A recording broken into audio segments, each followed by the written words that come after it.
Bart, oh boy. We got plenty of reffing down here to get into.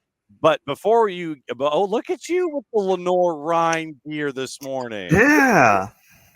Busting out the Lenore Rhine gear. Nicely done. How did they do this weekend? Do you know, by the way, off the top of your head? Well, a lot of our athletic teams won this weekend, so very good. Well, there you go. As always, and 5-0 for the women's soccer team over Emory and Henry, so that was a good one. I mean, it looks like Emory and Henry were just playing with only two. So yeah, well, Bill and Mary, Emory and Henry, they're always playing shorthanded. All right, so reffing down here, we do know that there's plenty to talk about. Right. But what I wanted to do was start by discussing what happened with the U20s on the women's side. Yeah.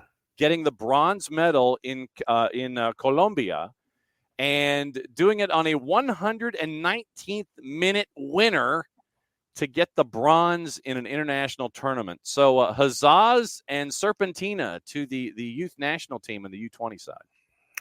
Yeah, I mean, I think first off, we have to understand that North Korea does this particular competition very well, especially when you consider how they're not very good at the senior level. I won't speculate as to why they're somehow really good at the U20 level, but it's before military duty, eh? But there is just saying these youth tournaments are about possibly finding some players to help with the next cycle, right? You get two U20 World Cups basically per cycle.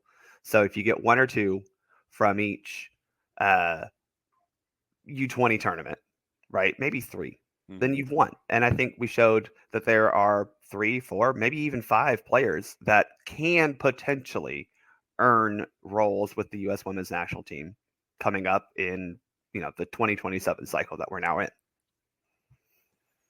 119th minute winner for Maddie Darling, and it was a 2-1 win against the Netherlands. Bronze medal in the 2024 U20 Women's World Cup at the Estadio El Campín in Bogota.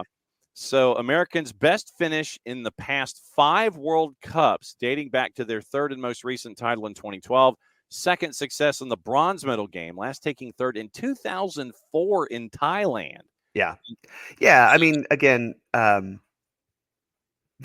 think this is good progress for a team that has struggled in the past editions of this tournament. I still maintain that the coach is yes, Tracy Clevens has held this program back for multiple World Cups.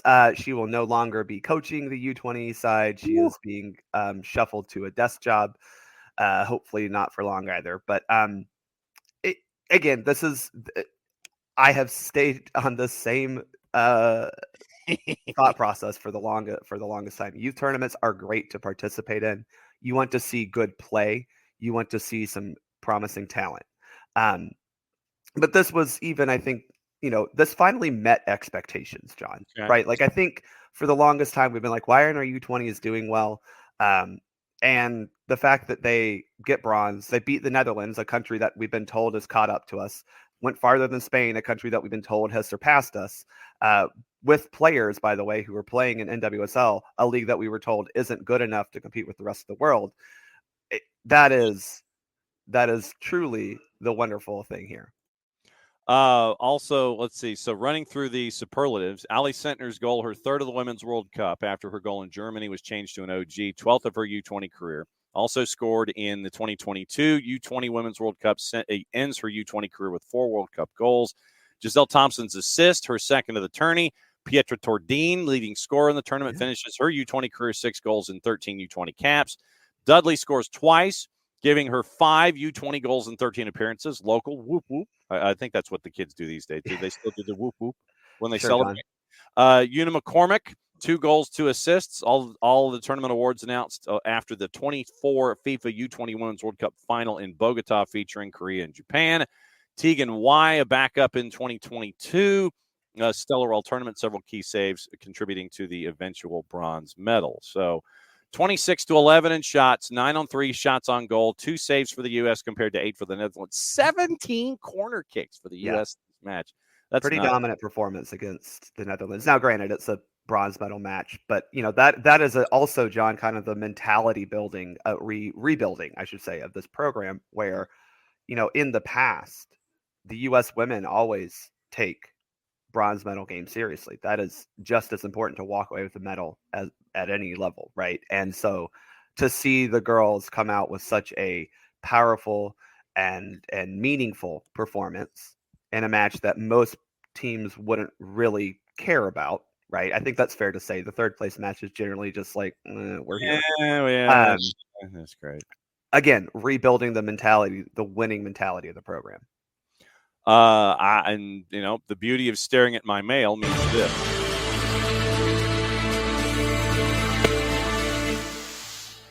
We actually have even more breaking news, and it's a venue announcement. U.S. Soccer selects St. Louis to host critical CONCACAF Nations League quarterfinal November 18. So U.S. Soccer has selected St. Louis Mo. Well, that actually is I think that's a good location. St. Louis, has proven to be a pretty well-supported MLS team. Too small of it. And it makes sense to go from St. Louis to probably a Central American country looking like Costa Rica, Honduras, Guatemala, maybe Jamaica. Maybe. Kickoff for City Park, set for 8 o'clock on November 18.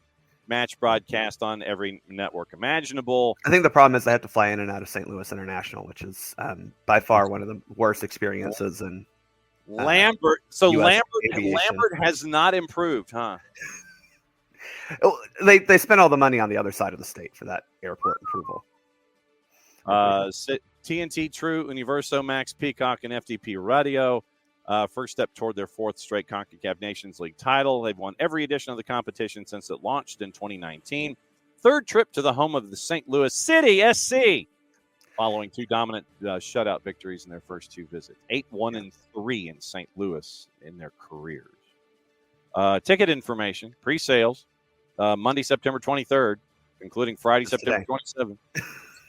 So, Coach Circle, President Circle. So, get your tickets, become an insider, get more. There you go. Visa pre-sale. So it is a Visa pre-sale. I don't know if you have to show that to wander in the door. Hi, here's my Visa. And so there you go. You get into the pre-sale. So there you go. So it's heading to St. Louis for the week before Thanksgiving to find out what's going on. That is right after the. Let me look at my schedule real quick. Yeah, that's the Monday after Georgia hosts Tennessee. Okay. Okay. So you see now you got to get your money squared away. No, you got to figure out which one you're going to if you're a Tennessee, UGA, or U.S. Soccer fan. Well, or you could just whip out your Visa card and sit there and go, "This is going to be." I'm sure that's why they want you to use it. A plastic vacation, exactly. Okay, so I'm going to tell you. Why don't we build to it? All right. So, what do you want to handle first? Do you want to handle? I want to handle. We'll get into Atlanta United. Let's do that one first. All right, we're gonna do that one first. Okay, yeah. So here's what we do. We're gonna replay, and like I said, this is the network version. This is the network call of Callum and Kalen for goal number 4. Callum and Kalen. I know Callum and Kalen. And so this is Callum Williams and Kalen Carr. This is their call from Apple TV Plus and MLS Soccer. Goal number 4 from the match this weekend. And I know that you already had some interaction with folks on social media about this particular play. So here we go. Provided I don't know. Maybe if I turn the damn volume up, people would hear the thing. Good Lord. You're sitting there, you turn the music down, and all of a sudden it's down, and then you turn the music back up, and then nothing's there. So anyway, now that I've got the volume back up, let's try it again. Once again, courtesy of our friends at Apple TV Plus and Major League Soccer. Get greedy and haven't settled for anything. In this one, he's continued to change the team. He missed the target, back across goal. Williams not doing it. Manuel has salvaged an equalising goal. We are level with just under 3 minutes to play.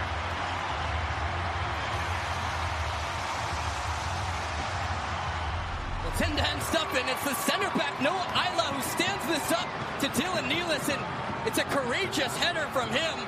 He was disappointed they didn't take all 3 points All against right, Inter there we Miami. go. And Hang wanted them on, to get hang greedy on, and hang on. It's nothing like it's like, okay, I turn the music down, but I don't turn the loop off. Anyway, so you got to hear it kind of 1+. Anyway, I know that, and as I mentioned in hour number 1, you're a fan of the grand final. The grand final's coming up in Australian rules football. And to be perfectly honest, looking at that play, I swear to God, the only thing missing was the play-by-play guy with Callum and Kellen going, "It's a mock," is something like that from Australian rules football. What in the blue hell happened to that play? Okay. So I understand why Atlanta United fans want this to be called a foul. It does appear that the attacker jumps on top of Amador. Mm-hmm. It does appear that he invades maybe his vertical personal space. Oh, Personal boy. vertical space. Oh, yeah. Whatever Sounds modifier good sequence way. that needs to be in. However, I think the issue that we're looking at here is the attacker doesn't use his arms or any other part of his body to gain that aerial advantage. And the other problem is Amador is backing up. He is moving backwards, possibly into the same vertical space that we're claiming he occupies. That vertical space may be occupied by the attacker at that point in time. I really didn't have an issue with this not being called. I'll be quite honest, because it didn't seem to me that he used any sort of unfair advantage outside of apparently being able to jump like an NBA player. And while we want to be upset that he eventually does contact Amador, that contact is mainly because Amador backs up into him. He seems to be the one who has gained control of that space. And he doesn't use his arms. He doesn't like push off of them. He doesn't push into them. It looked fairly legal. I'm really sorry, guys. Okay. Like I said, I mean, that it turned into an issue, and it turned into a hot button topic for goal number 4. But it did, and it's not controversial. I just think that as the referee, you look across, you you have some advantage with VAR, right? But if you don't see the actual foul, again, we don't see him pushing down. You have an AR there who could have possibly given you some direction as well. But it just seemed to me that he won the position, won control of that space before Amador got there. And when you look at it on broadcast, you can clearly see, to me, that he is moving in this way, Amador is moving that way, and he is just the one jumping. And he doesn't necessarily fly into him. He goes fairly straight up and down, which is another thing that we are kind of looking for. It's not quite the same as basketball. We do try to make sure that you have, your vertical space, but the principle of verticality. Yeah, the principle of verticality is still somewhat applies, but again, you have to be in control of that vertical space, and I don't think Amador got it, unfortunately. Okay. Like I said, that this is I'm going to go back and watch the match, and then I will go back and I will Zapruder the film so I can sit there and see principles of verticality and if there are any advantages or gained or anything like that. Okay. The other element of the weekend, and this gives us a chance to kind of talk about things in the Premier League as well, since we already talked about the possible takeover of Everton. Oh, my God, one of the world's national nightmares might actually be over by the Friedkin Group, and that creates another nightmare. Just ask Nick, I'm sure, is the matchup with Arsenal and Manchester City. So first and foremost, where, sir, capital S, were you when this match was going on? I was running after teenagers around a soccer field. Being yelled at by various of them. Good Lord. Oh boy. So you had to watch this on like later and I had to check with it on my FOTMob map as I'm going around in apps and games. I thought for a second about asking one of the boys on the bench, be like, "Hey, who's got a phone who can give me an update real quick?" There were some hot takes. Some of them included Messi as only a top 10 player, by the way. And I didn't. I was on the line for that game, and I didn't jump into the conversation, but I was very. These kids. Wow. Messi's only a top 10 player. I know. Wow. Okay, so what I wanted to, we may have to do this two separate ways. And like Let's talk about Michael Oliver. I think that's a good place to start. I think that's the best way to start this discussion of this match. Sure, because there were a couple of moments where Michael Oliver kind of perhaps mentally went walkabout as a middle official. What I said to folks before you were coming in is that we might have to do this two ways. We might have to do this with you with your rose-colored Arsenal glasses on, and with you being as neutral. Well, I do think I'm neutral in this sense, right? I think Michael Oliver had a not very good day at the office. I think that's fair to say. I think he struggled to maintain for himself the lines that he himself drew. He actually drew lines? What? Wait a minute. Right. You just and watching it back, listening to the commentary, they were, and you can tell this is coming from, I think it was is it Graham or Lee who was doing it, but coming from a former professional player, it was frustrating for them to watch a referee not be able to keep consistency, but not just consistency in like, not just calling fouls or not, because I think he did an okay enough job of like trying to keep fouls at a level, right? Yeah. He let some physicality go, but the problem is some of his decisions about how he managed the game, who he talked to, what yellow cards were and weren't given, were problematic. And again, I think part of his issue was just, as Ropes puts out in the comments, it was a little bit main character syndrome. He felt he had to be the one to control the match, and that is his job, but he didn't do a good enough job of controlling himself within the match. And that happens sometimes. I will be the first to say I had this issue on my third game. Now, granted, I'm doing 3 games. Michael Oliver gets 1 and gets paid a hell of a lot more money than I do. But I had this issue with my third game on Sunday where I was tired. It was 97,000 degrees, and kids and parents are going around yapping the whole time, and I'm just like, y'all need to stop. And so I gave a lot of yellow cards for dissent. It felt good.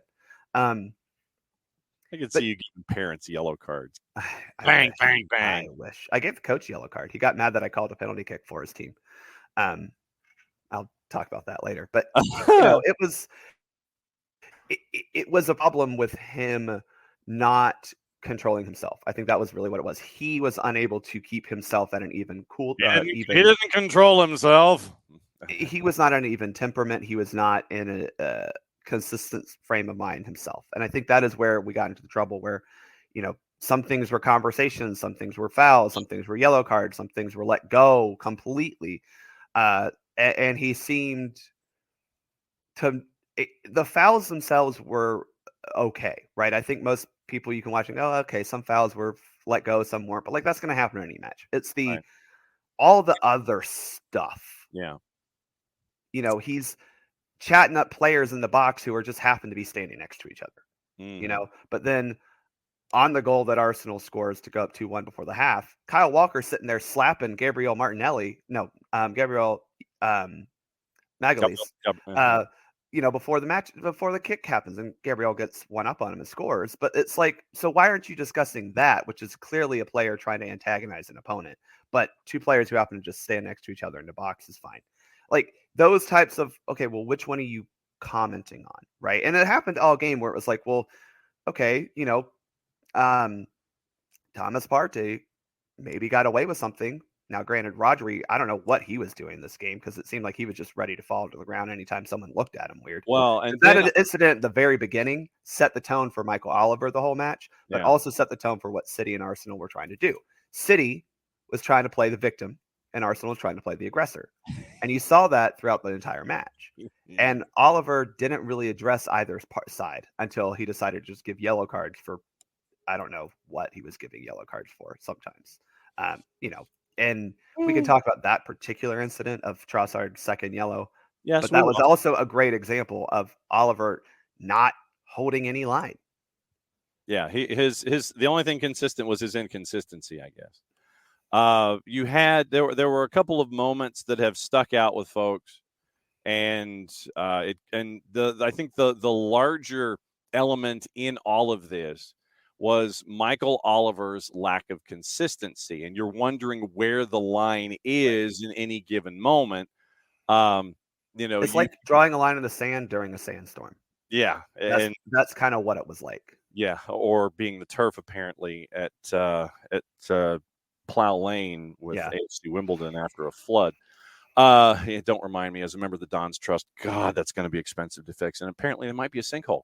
Okay, so a couple of moments. This is going to be random. It probably won't be in time order. Okay. So Manchester United scores. City equalizes at 1. Erling Haaland decides he wants to pick up the soccer ball I think this was 2-2. Sorry, my bad. It's one of the equalizers where Haaland picks up the ball, throws it at Gabriel's head. This was the equalizer at the very end. Yeah. Gets nothing by this. This is not the first time Haaland has done something not this egregious, but he has a tendency to showboat after, truly taunt opponents after goals. This is not the first time he's done this. And to throw the ball at the back of someone's head like that is possibly violent conduct. I'm sorry. That cannot be unchecked. And that went without any kind of repercussion or anything. It's just like you threw it. I mean, literally, you've got players with jerseys overhead, and he just, throws the ball. I want to ask about the Calafiori equalizer. Okay. Where you have literally, because of, once again, not knowing where the line is and not knowing where conversations are and where things are, where things stand. So Kyle Walker is apparently ordered over to speak to Michael Oliver. Yes. And so called over, and then he doesn't have time to recover his position before Arsenal takes a quick free kick, which leads to the equalizer. And you have a moment like that. And then after that, you see Kyle Walker and Pep Guardiola getting into it because Guardiola was furious. And I imagine that Kyle Walker is in turn saying, look, he called me over to talk to him. That's why I was out of position, knowing how positioning is so important for Pep Guardiola. Mm-hmm. When you have a player that you call over, or any of your friends and any of your officiating crew types, when you call a player over after a whistle in a free kick situation, what is your allowance for after the conversation is over? When does that moment happen for you and your cohorts? And then what's the spacing there to allow play to reset? Well, I don't know if there's a cut and dry answer. Right. There does need to be there should be a whistle for the restart, or at least some indication of we're playing, right? You do need to give that when you stop the match. There was one. I don't think there was either. And I did physically see Michael Oliver do the arm play on, like, come play, but right. Like he went up and back. Yeah. But it wasn't an immediate, okay, we're done talking, keep playing. Mm-hmm. There was a couple seconds, but at the same time, we're trying to get on the game. And I think the issue here was because Kyle Walker was out of position from where he normally would have been defending. Mm-hmm. But we can't penalize the team that got the free kick, because we need to we can't just wait for players to get back into position every single time. Right. And that's the other kind of the tightrope that we're walking here is, well, what is a fair amount of time to get back? But also, you committed the foul, right? And Arsenal, had we not stopped play to talk to Kyle Walker may have taken a quick free kick anyway. And it's hard because you don't want to give you don't want to nullify the attacking team's advantage, right? But you do want to try to be fair. And I don't think he didn't not have time, but he definitely didn't have time to get way back in position. But again, the foul was not on the right side on the attacking third for Arsenal, right? It was at midfield. Yeah. So to me, I'm going, well, Kyle Walker was already out of position. So again, it's not fair for Arsenal to let Manchester City get set in a defensive formation after they've been given a free kick type of thing. Okay. Ish housing. I want to get into that because that was something that Manchester City was not too fond of, was apparently the number of folks for Arsenal going down with alleged cramps, et cetera, et cetera. Yep. Once again, and going into this section, it is not something that you cannot assume. And correct me if I'm wrong here. It is not something that as a center ref you can assume 100% in the negative. You cannot assume ish housing. You have to give the player the benefit of the doubt, but you can take evidence in its empirical nature and apply it. Am I wrong? Right. I mean, look, you can't be sure if a player is injured or not. Right. Because in this game of soccer, people pick up knocks and cramps and painful things all the time. So you do have to allow them. You have to allow them to have that, right? But that doesn't mean that they can take forever. That doesn't mean you can. You need to wait for them to be okay. You as a referee can speed up the process. So it can either be you quickly call the training staff onto the field, or you get your watch out, like a lot of MLS rules are trying to do, is quicken the time you're allowed to be injured, basically, right? Mm-hmm. And while the Premier League doesn't have that stipulation, you can be there as a ref and say, well, one, I'm adding the time. You start keeping track right then and there. And two, say, okay, well, we need to get him off the field. So there are ways as a referee that you can make this quicker. I'm sorry that Manchester City feels hard done by a Premier League thing, because I'm sure they've never had any advantages given to them by the Premier League or any other. Never. But they do have, they have some level of gripe that Arsenal was trying to waste time, trying to, well, but if you got to lead, but at the same time, right? But at the same time, they're just not used to losing at home, because they get every single advantage that's ever been afforded to any team ever.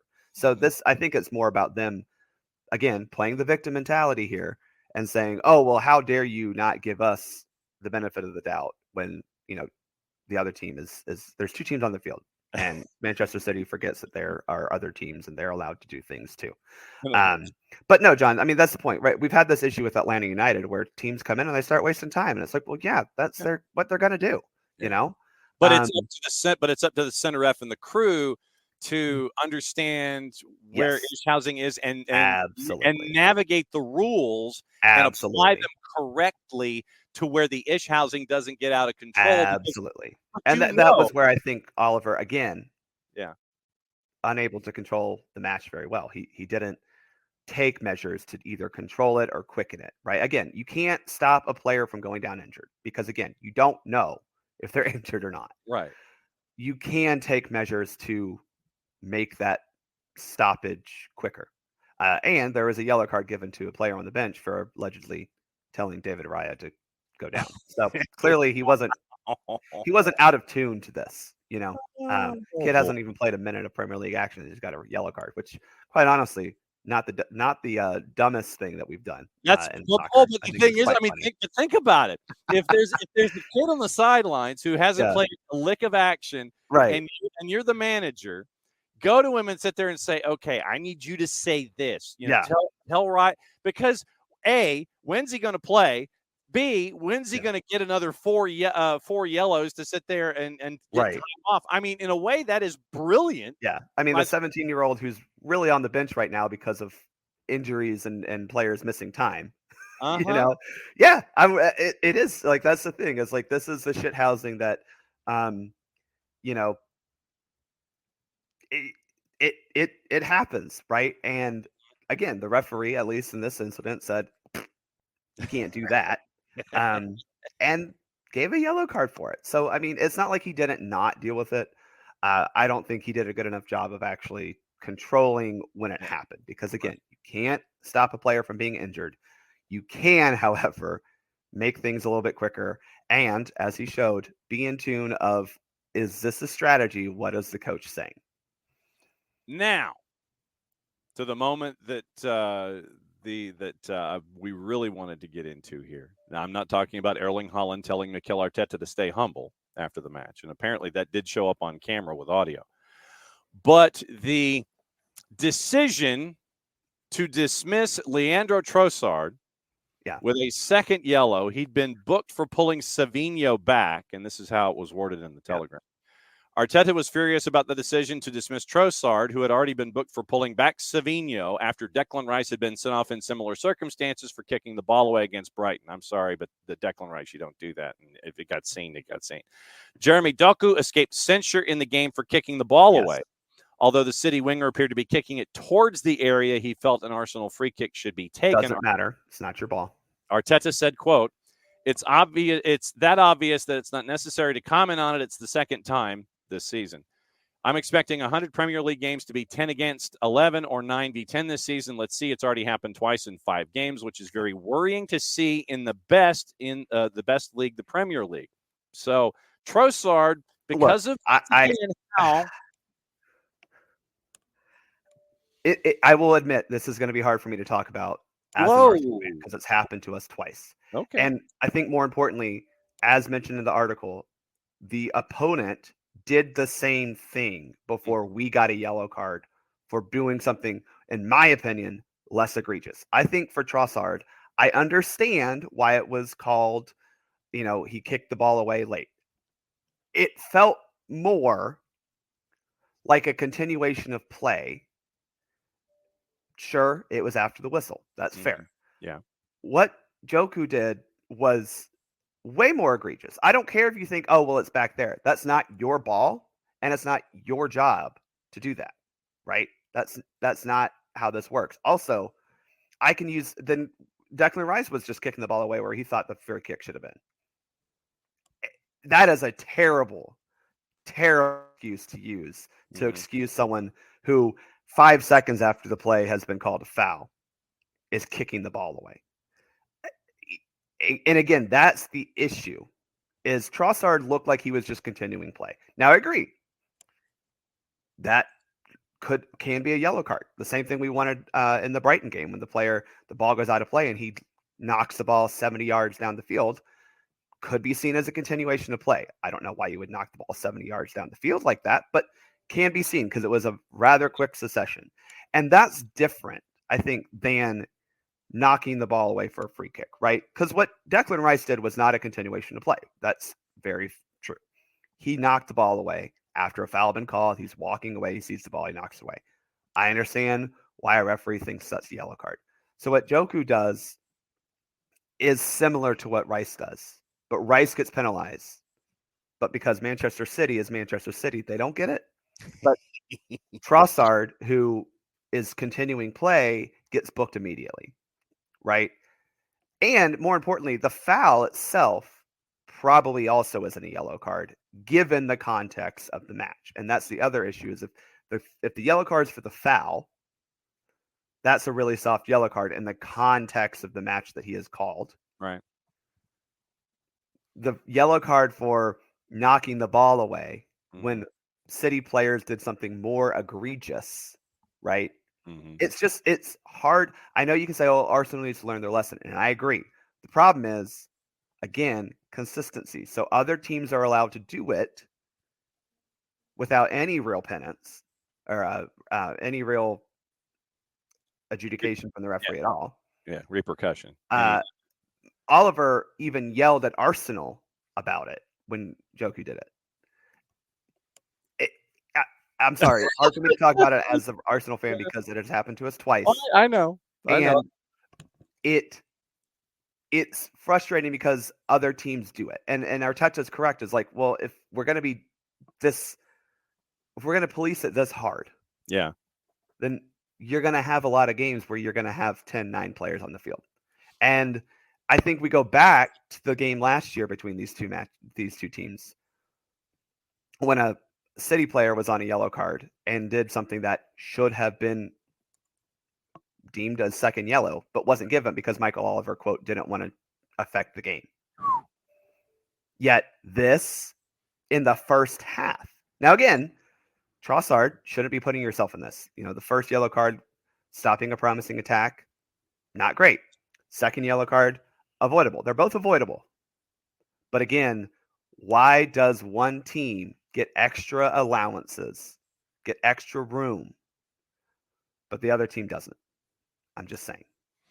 That's why I said I figured we'd have to ask you the question 2 separate times for you, the Arsenal fan, to discuss and for the ref to discuss. We do have what's the mug this morning, by the way? Sydney. Okay, there you go. Yes, I remember that trip. I remember that. Yeah, I was down there with your late night local time phone calls to us to break down the women. Yes. Okay, so here's how Guardiola was asked about it and Kyle Walker was asked about that moment after the match, the one that we discussed where Kyle's asked to come over. So Pep said in the future, quote, "I will say to my players when the referee says come and talk to me, we will not go," end quote, but added that his players should have compensated for the situation by reorganizing. So Pep is saying, he's like, okay, if a ref wants my player to come over, I'm going to tell him don't.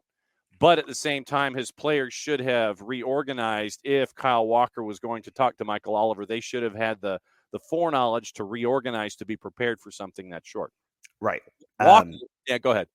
Yeah, that's the issue, right? Is I think, again, even if the referee gives Walker a second, 2 seconds, does that mean he's fully back? And again, how does that affect the attacking team? So then Walker felt Oliver should have given him time to get back into position. Quote from Kyle: "I'm not ever going to come on national TV, national radio, and start slagging people off because there's enough of that going on around in the world. What I'm saying is, I've not gone over to the referee. Me and Bukayo Saka have not gone over to the referee. He's called us over." Quote. "So if I'm being called over to the referee, he then should wait and allow me to get back in position before the ball is then gone over my head. So if I go over to the referee by my own accord and I'm out of position, it's my fault. But I'm in position. He's called the 2 captains, obviously, to calm the players down. I'm walking back saying, lads, concentrate, nothing stupid, make sure we get through this. The ball's then going over my head. Me and Mike have a very good relationship, and I think he has a very hard job, especially at the top level. So that's not me being critical of him. I know he has a hard enough job. He's got 22 angry players screaming at him continuously. If he calls me over, if I go over of my own accord, fair enough. But for him to call both captains over and then not let me get back in position, if I was a goalkeeper, does he let me get back into my net? Of course. I'm a defender. I'm the first line of defense. He should let me get back in and be set and then blow the whistle." So he agrees that Bukayo Saka should have been given time to get back into position to start making an attack. Okay, love that. Okay, so there you go. So I understand it, but this is what the laws of the game say, and this isn't specific to this instance, but this is kind of, it falls under this category. Right. Delaying the restart to show a card. Mm-hmm. Once the referee has decided to caution or send off a player, play must not be restarted until the sanction has been administered. Unless the non-offending team takes a quick free kick and has a clear goal-scoring opportunity, the referee can wait to sanction the player until after it's happened. Now, but once the sanction has started, all that it says is must not be restarted until the sanction has been administered. So in this case, he brings him over. He says, "Boys, stop it." Mm-hmm. That's the sanction. Mm-hmm. He stops the conversation. Arsenal takes the kick. Now, again, you can absolutely say I could have needed time to get back. I think that's fair. But both, especially in this case, both teams were involved in this, right? And so both players in theory are now down a player from this particular thing. It's not an unfair complaint from Kyle Walker. But again, it's not fair to the attacking team to let the defending team get completely set to take a free kick. According to Rob Dawson, early this morning, Erling Haaland will not face punishment for Yeah, of throwing the course ball not. at Gabriel Magalhaes. Yeah. In Throwing the ball at someone is not at all sanctionable, but kicking the ball slightly after the play, that deserves a red card. So Dawson says the incident was missed by Michael Oliver, spotted by VAR John Brooks, who decided it did not constitute violent conduct. Source told the four-letter the FA are happy that the incident was dealt with at the time, and Haaland will not face retrospective action. Yeah. Well, I mean, they're very happy that Erling Haaland will continue to play and not have to face any punishment because, that serves the Premier League well. Well, and it serves my fantasy team. Just like not calling pass interference in the end zone against the Chiefs serves. Oh boy, ooh brother, I mean, that's yeah.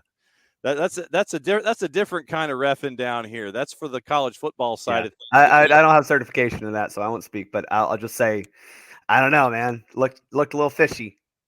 Well, like I said, that's we talk about that on the college football side on Sunday mornings and Tuesday nights. So that's when that one gets discussed. Anything else from a reffing perspective or a national perspective? Stick a feather in your cap from this weekend. However, well, I love how that came back again. Quite a sound. Wait, hang on. See, you got to set me up for something like that. One more time. Hit it. I do credit Tori Penso. I thought that what we're seeing from MLS referees finally is a good cadence to delivering decisions. Mm-hmm. I thought Penso did a good job. Was it our penalty or their penalty? The penalty they got, where explain exactly what happened. Yeah. Right. Give some sort of context. Right. This player did this, therefore this. Right. And I thought Penso did a good job of okay, this player was in an offside position. Okay, cool. We understand that. However, did not interfere with play. Great. Okay, so we're explaining the decision, right? That's the point of these calls using the microphones is to explain the decision. And we've seen how NFL and college officials find ways to better explain things succinctly, but in a detailed and uniform way, right? More than just the call is confirmed, the call is overruled, the call stands, right? That is fine in some senses, right? If you were to have given a penalty kick in that sense, because probably deserved a penalty kick. I think that was Fortune, maybe, it was Fortune who fouled. I forget who it was, the attacker for New York.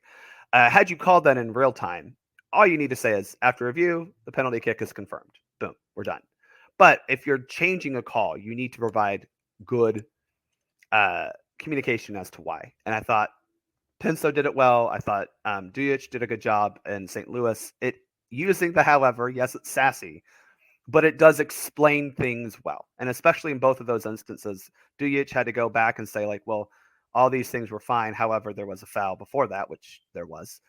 Penso also had to use the however to explain why, yes, player was in an offside position, but because it didn't interfere with play, wasn't offside, which is how it works. You can be in an offside position. It is not an offense in itself to be in an offside position, as the laws of the game say. One other thing before the rest of your Monday is as you wish. According to our friends at the Canadian Press, CBC et al., and that is our Latin search firm for today, that is et alii or et alius and others. Nearly 2 months after announcing an independent external review into the Paris Olympics drone spying scandal, Canada Soccer, like everyone else, is waiting on its findings. This is word from the CP. Canada women's coach Bev Priestman, assistant coach Jasmine Mander, and analyst Joseph Lombardi are serving 1-year FIFA suspensions in the wake of New Zealand's Olympic Committee filing a complaint with the IOC's integrity unit alleging drones were flown over a pair of pre-tournament practice sessions. Mander and Lombardi were sent home immediately. Priestman initially removed herself from coaching the opening match, but left the team after allegations of a wider culture of spying.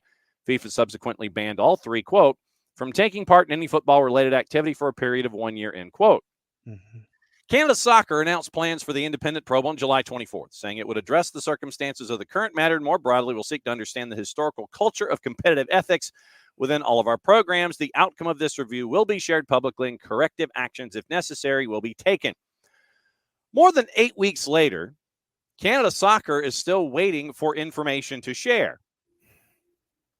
Here's the rub.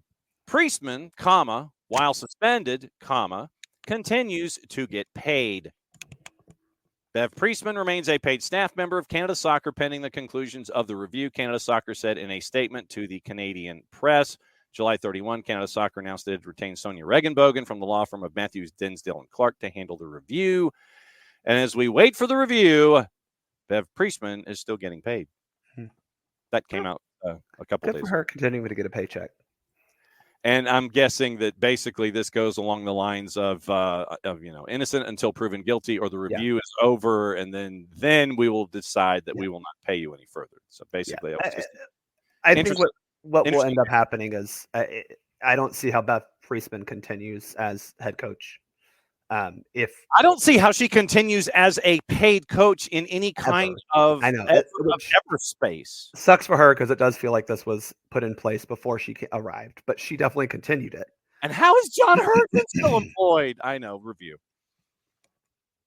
Well, that's the other thing that I do wonder what will come from this is just how long this has been going on. Because Beth Priestman, though she's been in charge, for 4 years now. She was in charge for she was in charge for the Olympics in 2021, so 3 years, I guess, total. That's enough time for you to put a stop to something, but you continued it clearly. And again, it does have to color the fact that y'all won gold in Tokyo. It just does. I hate to say it, but it does. And I know, vacated national titles that don't matter. I still remember, teams winning national titles, but it does calls into question more than, Reggie Bush taking some money for some things. Just saying. Yeah. But I thought it was an interesting news peg that came out before the weekend started. Abby is inviting you outside the perimeter for the twos match tomorrow. I mean, the invitation has been extended, but that's as far as it's going to go. Oh, wow. All right. So let's see. So is there anything else on your mind before the rest of your day continues? Like I said, the Priestman thing was something like, that came up good. Nope. We got U.S. men coming up in, 2 weeks' time. The first Pochettino matches. He's done the media tours. Everyone's liking what we're hearing. I do want to point out, actually, John, in his introductory press conference, he said we need to believe we can win the World Cup. Correct. But then I think it was, I forget who he was on with, did kind of not walk it back, but say, look, our goal is a quarterfinal. And I think people kind of were like, whoa, he's already walking it back. And it's like, no. Those are two different things. Because you should believe we can win the World Cup and go try to win the World Cup. But understand that, look, if we do this, we've done a good job, right? That is passing. But you want to get an A on every project, right? That's the goal, right? So an A would be winning the World Cup. A C would be, okay, we make a quarterfinal or, maybe more, depending on, probably a quarterfinal might be a B at this point. I was going to say, is still if quarterfinals a C, then the semis are a B, and the finals an A. I mean, literally, that's probably what it is, right? But if that's more like the benchmark, I think is the better way to put it, right? That is what we're justifying. That's what we're measuring ourselves by. If we don't reach that, then we have failed, right? That's what that is. But that doesn't mean you're not trying to win the World Cup. Because I got news for you. To win the World Cup, you got to make the quarterfinals. Last time I checked, according to the brackets I've drawn up for tournaments I've hosted and tournaments I've played in, that's just how it works. So, I think he is still proving that the mentality needs to be. I mean, he talked about arrogance, the right type of arrogance. This is the mentality that we needed from Jurgen Klinsmann that he didn't bring. He brought his own arrogance and not any real structure behind it. And hopefully Pochettino can bring that level of competitiveness, adding the structure of actually playing good soccer, something that Jurgen Klinsmann failed to do. But it is shocking, John, that this is the first ever U.S. men's national team head coach from Latin America. When we've had, I mean, especially Argentinians, Argentina produces great coaches. never gone there for a head coach. Mm-hmm. Anyway, Welcome to the 21st century. Well, welcome to the new, as the Alec Baldwin told Marco Ramius at the end of the Hunt for Red October as they're going into the harbor in Maine. Welcome to the new world. Welcome to the new world. Yes. Mm-hmm. Yes. So, all right, well, y'all enjoy your Monday. All right. So what's up with the Soccer for USPOD? I think we're taking the week off, and then we'll probably come back next week when we get closer to actual games that matter. There you go. Nothing wrong with that. All right. Then take the week off, enjoy your time, and know that special people get special privileges. And Abby is special, but I'm not driving out to Kennesaw for you, Abby. I'm sorry. You're wonderful, but I'm not doing that on Tuesday night. I'm sorry. Wow. I'm sorry. That's I actually might be refereeing tomorrow. We're going to see if that happens. So that might be it. All right, y'all. All right. Be good.